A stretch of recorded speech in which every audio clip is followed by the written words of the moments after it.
আর এই মুহূর্তে চোখ রাখতে হচ্ছে সন্দেশখালীর দিকেই, কারণ আজ সকালে কিন্তু সন্দেশখালীর ছবিটা একটু অন্যরকম দেখাচ্ছে। থমথমে সন্দেশখালী, সেখানে মোতায়েন রয়েছে বিশাল পুলিশ বাহিনী, 144 ধারা জারি রয়েছে।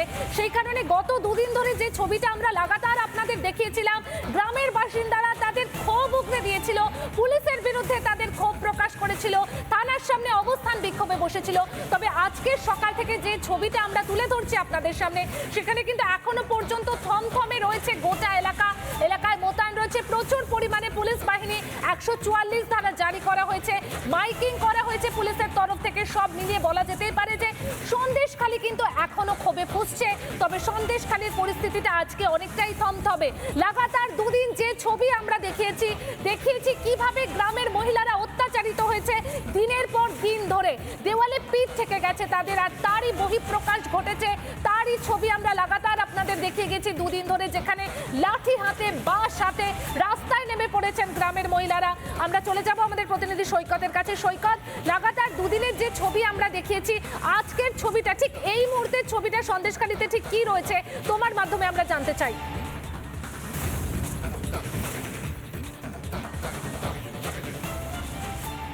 দেখো, কিছুক্ষণ আগে ডিআইজি সুমিত কুমার তিনি সাফ জানিয়ে দিলেন গোটা সন্দেশখালী জুড়ে, এন্টায়ার সন্দেশখালীতে সেকশন 144 ইম্পোজ করা হয়েছে।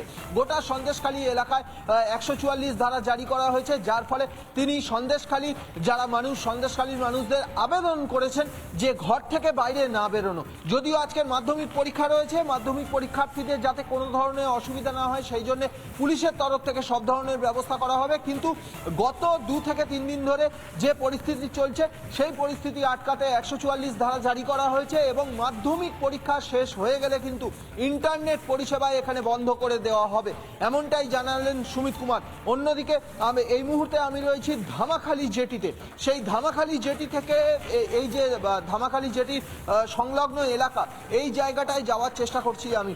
এই মুহূর্তে সন্দেশখালীতে যে পুলিশ ফোর্স ছিল, সেখানে আরও বেশি করে পুলিশ ফোর্স বাড়ানো হয়েছে এবং ধামাখালীর কাছাকাছি এখানে কিন্তু অতিরিক্ত ফোর্স দেওয়া হয়েছে।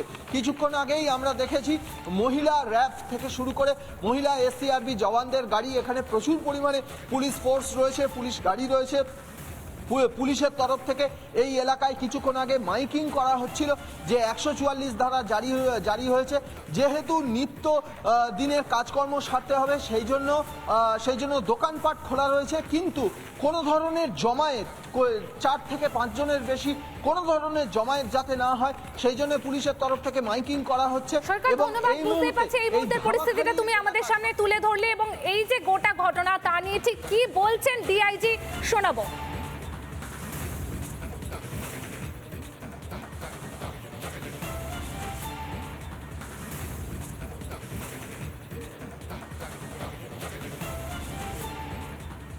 সরকার এই যে গন্ডগোলে যে দুষ্কৃতীরা করছে তার জন্য অনেক সখ্ত স্টেপ নেওয়া হচ্ছে, অনেক ফোর্স রাখা হয়েছে, অনেক সিনিয়র অফিসার এসছেন।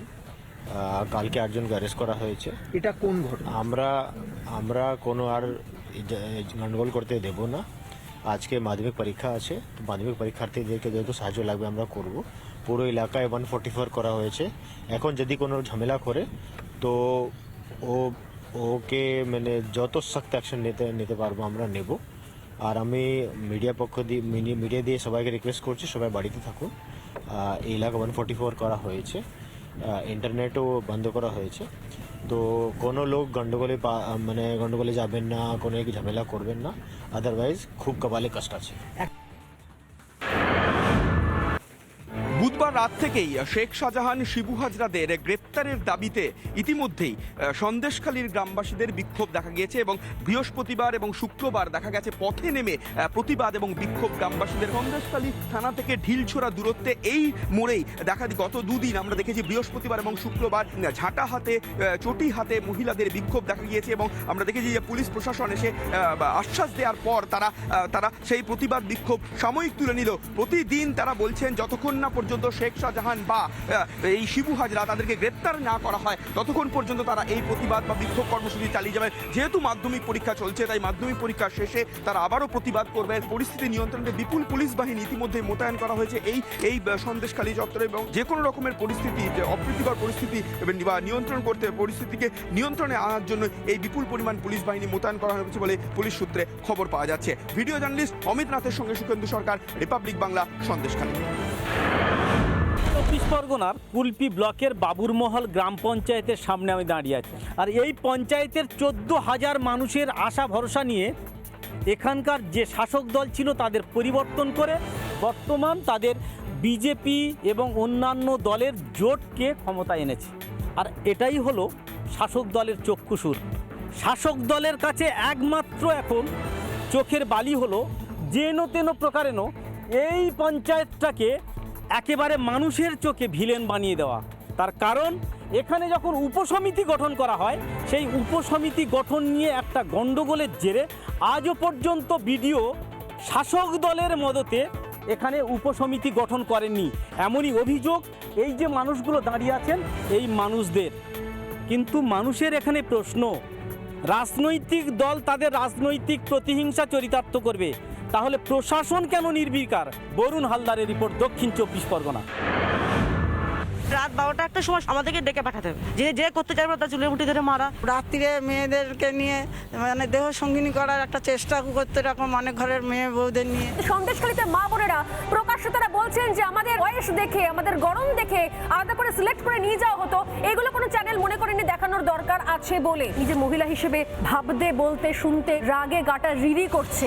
খুব ভালো লেগেছে আপনি যে আমাদের ভেতরের কষ্টটা বুঝতে পেরেছে। আপনার মন্তব্যে অনেকে বলছিল আমাদের নাকি হেড আছে, আমরা নিজেরাই নিজেদের জন্য লড়াই করতে মাঠে নেমেছি। আপনি অন্তত আমাদের কষ্টটা বুঝুন।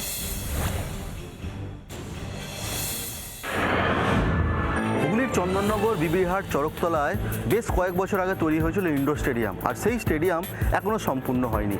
আর এই স্টেডিয়াম সম্পূর্ণ না হওয়ার ফলে এই চন্দননগরের যারা বাসী রয়েছে তারা অভিযোগ করছে অবিলম্বে এই স্টেডিয়ামটি সম্পূর্ণ করা হোক। আমাদের সঙ্গে স্থানীয় বাসিন্দা বা বিজেপির নেতা রয়েছে, একটু কথা বলবো। কবে থেকে এরকম স্টেডিয়ামের এই অবস্থা? এখন এখানকার যে স্থানীয় বিধায়ক ইন্দ্রনীল সেন, তিনি বারবার যখন ভোট আসে, ভোটের সময় তিনি প্রতিশ্রুতি দেন এই স্টেডিয়াম হচ্ছে, এই স্টেডিয়াম হচ্ছে। ভোট মিটে গেলে ওনার টিকি দেখা নেই। এখানকার মেয়রকে ধরা হয়েছে, মেয়রও একই প্রতিশ্রুতি দিয়ে গেছে। নানা রকম কর্পোরেশন ইলেকশন গেছে, তখন উনি এসে প্রতিশ্রুতি দিয়েছে যে স্টেডিয়ামটা হবে। আজকে এই স্টেডিয়ামটা দেখুন কি পরিস্থিতিতে পড়ে রয়েছে। স্মার্ট স্টেডিয়ামের মাঠটা কিন্তু অসম্পূর্ণ হয়ে পড়ে রয়েছে। স্থানীয় বাসিন্দা থেকে এই যে বিজেপি যে নেতারা রয়েছে তারা দাবি করছে যে এই স্টেডিয়ামটি অবিলম্বে সংস্কার করা হোক এবং খেলার উপযুক্ত করা হোক। কারণ রাত বাড়লে এই সমস্ত জায়গাতে যে অসামাজিক কাজকর্ম হচ্ছে এমনটাও কিন্তু দাবি করছেন এখানকার স্থানীয় বাসিন্দারা।